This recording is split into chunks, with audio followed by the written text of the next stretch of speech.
Somewhere beyond the trembling fabric of our skies, a voice returned. It began on a rain-soft morning in 2022, when Dr. Elian Roche, once a promising now a withdrawn operator of a forgotten satellite station in Quebec, logged a signal his instruments shouldn't have been able to receive. He had been listening for noise, nothing more an old habit left from youth, like reading ghost stories in the dark. But what arrived was not noise. It was rhythm, familiar, human, yet impossibly distant. He replayed it a dozen times, and on the 13th he recognized the melody. And next time it might not be a song, it might be a warning. It was a transmission broadcast from Earth in 1962, a Cold War radio segment complete with period-accurate static, a jazz tune from a forgotten vinyl, and a voice announcer-era American cheerfully advertising a brand of toothpaste that no longer existed. That broadcast had long since dissipated into space.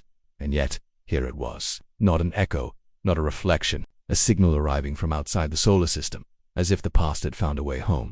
He reported it, of course, and he was dismissed. They called it atmospheric bounce, a freak signal arc, even digital interference.